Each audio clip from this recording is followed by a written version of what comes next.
Tak lama, terdengar suara seorang perempuan menyapa Ratna. "Mau mandi ya, Kak?" Spontan, Ratna menjawab, "Iya, mau bersih-bersih dulu. Gerah bener habis melahirkan ini ya," ujar Ratna, tanpa melihat siapa yang telah menyapanya. Kemudian, terdengar suara tawa cekikikan.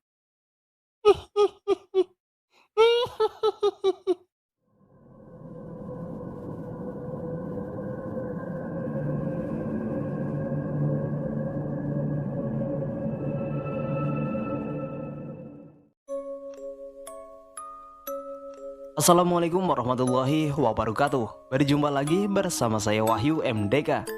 Dan apa kabar buat teman-teman? Semoga teman-teman dalam keadaan baik dan juga sehat. Dimudahkan segala urusannya dan juga dilancarkan rizkinya. Pada kesempatan kali ini, saya akan membagikan cerita dari teman saya tentang pengalaman ibunya sewaktu dulu. Bagaimana kisahnya? Silahkan simak videonya sampai habis. Dan tanpa basa-basi lagi, kita langsung saja masuk ke ceritanya.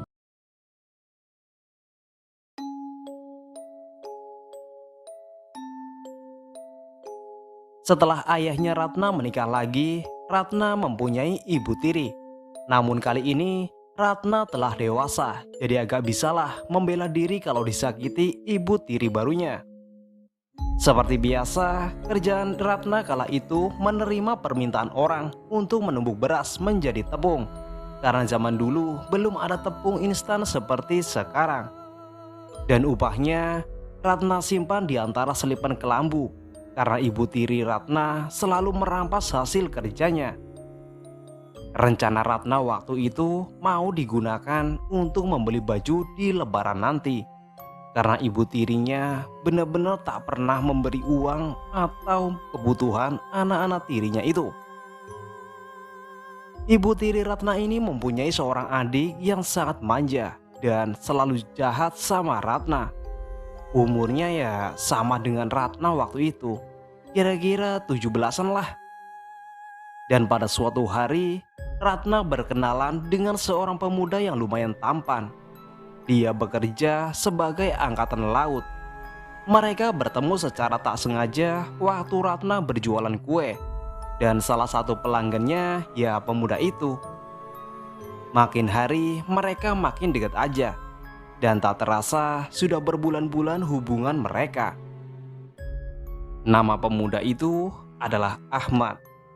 Ahmad pun berkata kepada Ratna, "Nah, bolehkah abang ke rumahmu? Abang ingin melamarmu." "Kalau memang abang serius, datanglah," ujar Ratna. "Baiklah, abang akan datang minggu depan ya," ucap Ahmad sambil tersenyum. Dan minggu depannya, sehabis maghrib, Ahmad datang dengan membawa ibu angkatnya. Karena dia sudah yatim piatu kala itu. Mereka disambut sangat ramah oleh ibu tiri Ratna dan juga ayahnya. Setelah mereka mengenalkan diri, lalu ibu Ahmad berkata, "Gini bu, bapak, kedatangan kami ke sini ingin meminang anak kalian untuk anakku," ucap ibu angkat Ahmad. "Oh, baiklah kalau begitu, sebentar ya," ucap ibu tiri Ratna. Lalu dia masuk ke kamar dan tak lama dia keluar bersama seorang gadis manis sambil tersenyum-senyum. "Ini kan gadis yang ingin kalian lamar?" ujarnya sambil tersenyum. Ahmad terkejut, lalu dia menggelengkan kepalanya. "Bukan yang ini bu, maksud saya si Ratna." Seketika wajah ibu tiri Ratna berubah masam. Ternyata dia menyodorkan adiknya yang centil itu kepada Ahmad. Lalu dia memandang ayahnya sambil mengedipkan matanya.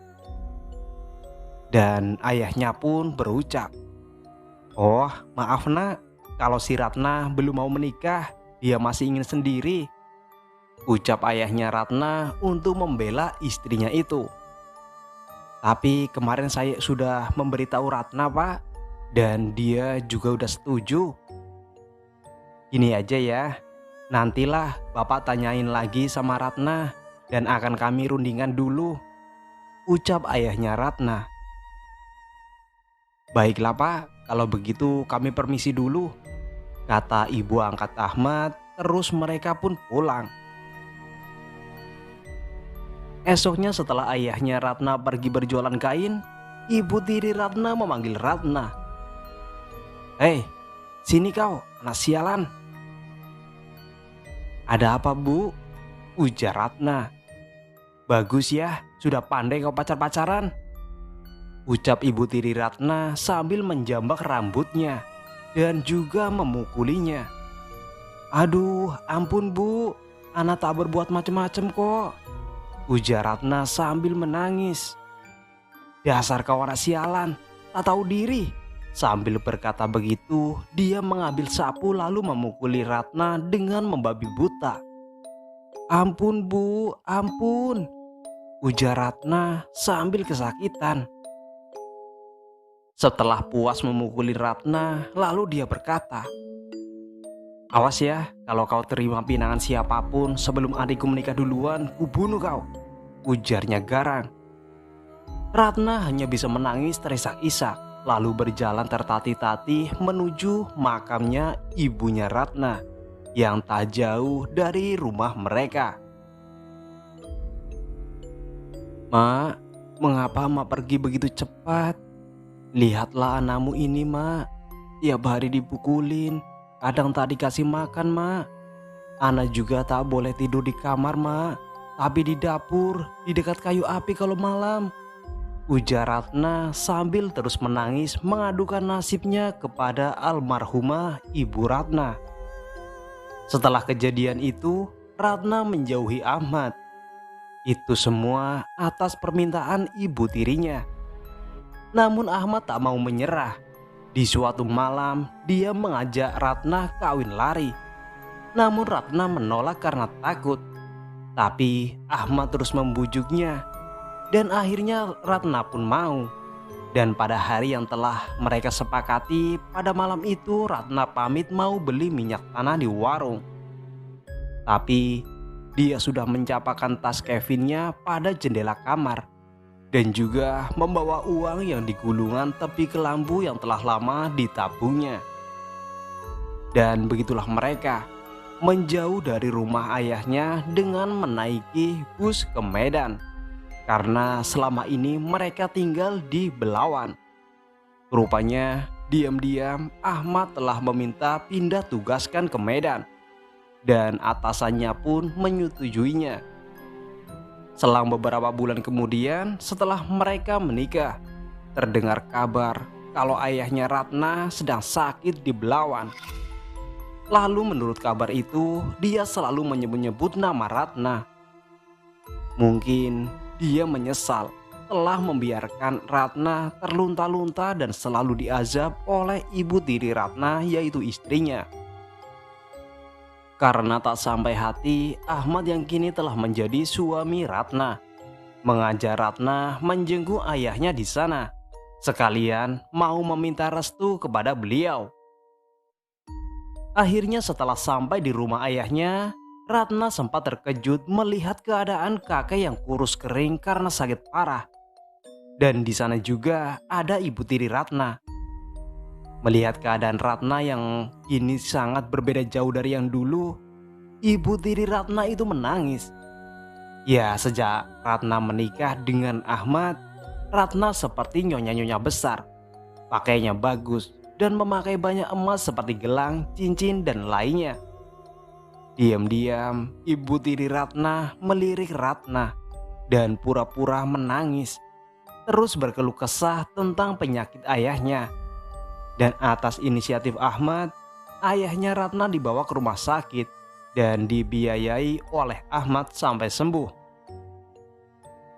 Dan setelah ayahnya sembuh, dia merestui pernikahan Ratna dan juga Ahmad.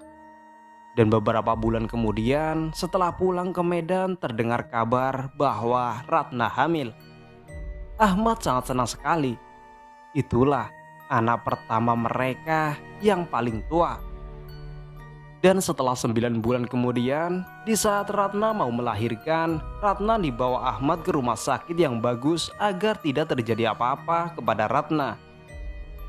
Dan di situ juga, di belakang rumah sakit itu ada pohon beringin yang cukup besar. Pohonnya berdaun sangat lebat dan menyeramkan.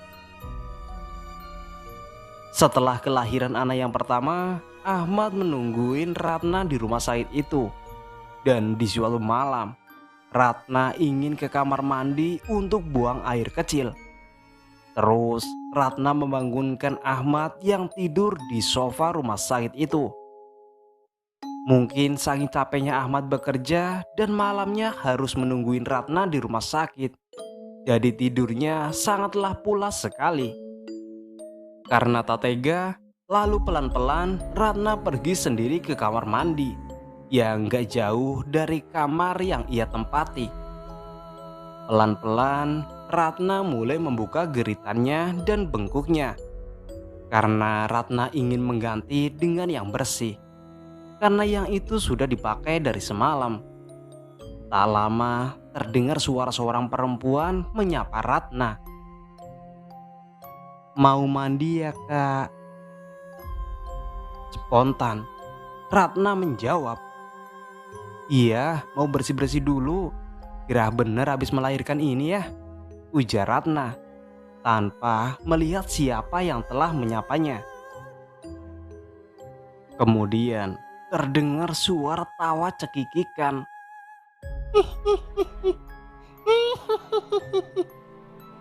Suara itu menggema di dalam kamar mandi itu. Lalu Ratna terkejut dan menoleh ke kiri kanan, tapi tak ada siapapun. Namun, setelah Ratna melihat ke ventilasi jendela kamar mandi itu, ada sebuah wajah yang sangat menyeramkan. Dengan gigi yang bertaring dan berlumuran darah. Dia melotot melihat Ratna dengan mata yang merah. Kun, Tilana, tolong!" ujar Ratna menjerit sekuat-kuatnya. Tak lama Ratna pun tergeletak pingsan dengan darah yang mengalir dari selangkangan Ratna. Ternyata Ratna pendarahan. Ahmad yang mendengar jeritan Ratna langsung terbangun dan berlari ke arah kamar mandi. "Astagfirullah, nah, bangun nah," ujar Ahmad panik. Suster, dokter." Ahmad berlari ke meja resepsionis memanggil suster dan dokter. Dan tak lama, suster-suster berdatangan dengan beberapa orang. Langsung memapah Ratna dan menaikkannya ke atas tempat tidur dorong. Tak lama, di ventilasi jendela kamar mandi itu terdengar lagi suara tawa kuntilanak itu terkikik-kikik senang. Ahmad yang mendengarnya akhirnya tahu penyebab Ratna itu jatuh. Lalu Ahmad berlari keluar menuju pohon beringin itu yang persis berada di belakang kamar mandi tersebut. "Hei kuntilanak, kesini kau. Kurang ajar kau ya." Ahmad terus mencari keberadaan kuntilanak itu. Ternyata dia ada di atas pohon beringin itu sambil duduk dan berjuntai kaki sambil terus cekikikan. Ahmad lalu memanjat pohon beringin itu sambil membawa pisau belati. Dia terus mengejar si kuntilanak sialan itu. Naik dan terus naik. Kuntilanak itu seperti mempermainkan Ahmad. Dia terbang lebih tinggi, terus lebih tinggi, dan akhirnya tubuhnya mengecil dan menjadi seekor itik.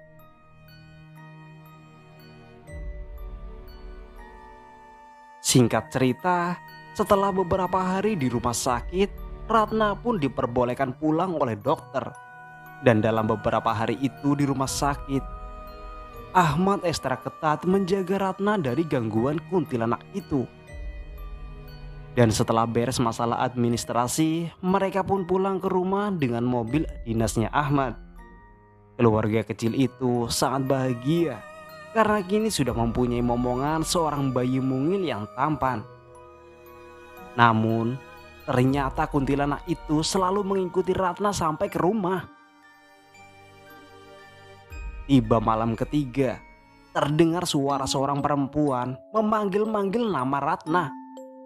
Suaranya berasal dari pohon pisang kipas di depan rumah dinas mereka. Suara panggilan itu mendayu-dayu, merindingkan bulu Roma. Ratna yang mendengarnya lalu mengintip dari jendela. Dia menyibakkan korden jendela sedikit.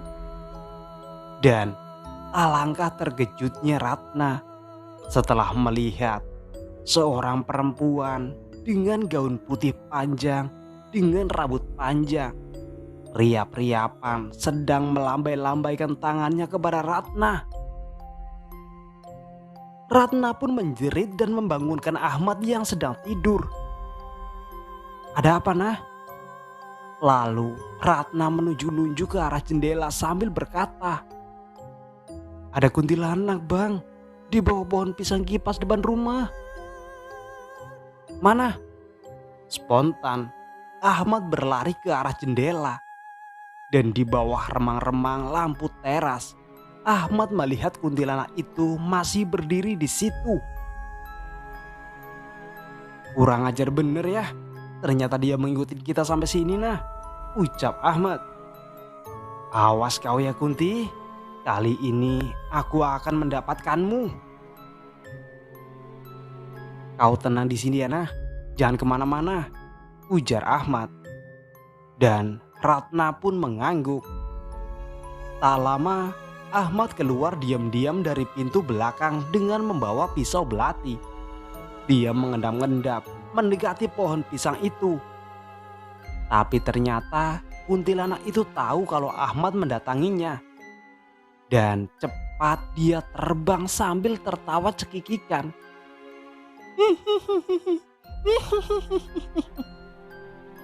Tawanya panjang dan menggema-gema kemana-mana. Ahmad tetap mengejarnya. "Kali ini kau tak akan kubiarkan lolos kuntilanak sialan," ujar Ahmad geram. Dengan membaca beberapa amalan-amalan yang Ahmad punya, dia terus mengejar si kuntilanak itu. Dan ternyata si Kunti tak bisa terbang tinggi lagi karena Ahmad berhasil menarik bajunya yang terkibar-kibar tertiup angin. Dan dengan bacaan ayat-ayat, dia berhasil membanting kuntilanak itu hingga terjatuh ke tanah. Lalu melintir tangannya ke belakang. Dan dari tubuhnya tercium bau bunga melati dan bau busuk yang sangat menyengat. "Ampun, ampun," ujar kuntilanak itu seperti omongan manusia biasa. Lalu dia membalikan wajahnya dan terlihatlah oleh Ahmad. Wajahnya yang hancur, berdarah-darah, dan mata yang warnanya putih semua. "Mengapa kau masih mengganggu istriku, hah?" "Bayimu membuatku tertarik," ujarnya terbata-bata. "Sekarang pergilah, jangan kau ganggu kami lagi. Atau kalau tidak, kau akan kubinasakan." "Baik, baik, aku akan pergi. Jangan binasakan aku," ucap kuntilanak itu. Ahmad lalu meregangkan cekalan tangannya untuk membiarkan kuntilanak itu pergi seperti janjinya. Tapi apa yang terjadi kemudian? Si Kunti malah ingkar janji. Dia berbalik dan menyerang Ahmad dan berkata, "Enak aja kau suruh aku pergi. Aku akan pergi dengan membawa bayimu."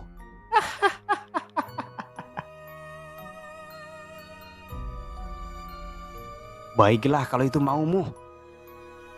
Lalu Ahmad duduk bersila di tanah sambil merapalkan doa-doa. Lalu tampak tangan Ahmad berkilauan cahaya putih dan mengarahkan ke arah si kuntilanak itu. Dan apa yang terjadi kemudian? tubuh si kuntilanak itu terbakar dilalap api yang berasal dari cahaya di tangan Ahmad tadi. Sungguh, ilmu-ilmu orang zaman dulu memang hebat-hebat. Persis seperti di film-film kolosal, memang benar adanya begitu. Karena Ratna menyaksikan sendiri dari jendela kamarnya yang dia sibakkan sedikit gordennya. Dan tak lama, terciumlah bau gosong yang menyengat dengan jeritan panjang yang menyayat kalbu dari kuntilanak itu.